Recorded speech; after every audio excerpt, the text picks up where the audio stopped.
که تاسو وایئ چې موږ د سحر مانځه دپاره راپاڅېدي او په ټیم راپاڅېدي او سحر مونځ مونږه وکړلې، نو د هغې دپاره نه څه وظیفو ته ضرورت شته دی او نه څه نور څه داسې اعمالو ته ضرورت شته دی. د هغې دپاره اسانه طریقه نبي پاک علیه صلات وسلام څه ده ښوولې ده. نبي پاک علیه صلات وسلام فرمایي چې کله ماسوتن مونځ تاسو وکئ نو د هغې نه بعد فورا وده کېږئ، د هغې نه بعد فورا وده کېږئ. که چا څه ضروري کار وي د هغې نه منع هم نشته، هغه کار کولی شئ. خو که د چا څه کار نه وي تش اسې په زول خبرو دپاره ناسته یا بازارونو کې ګرځېده یا وغیره نور کارونه چې هغې څه معنی نه لري، نو هغه کارونه منع دي، دا به نه کوئ. او څنګه چې د ماسوتن مونځ وکئ د هغې نه پس فورا وده کېږئ.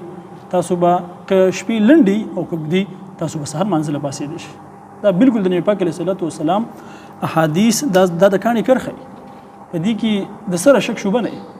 تاسو په دې باندې یو هفته عمل وکړئ، تاسو ته په خپل اندازه وشي د ماسوتن مانځه نه پس فورا وده کېږئ. تاسو بیا ګورئ چې سحر مانځه له تاسو پاڅېدی شئ او که نه شئ پاڅېدی.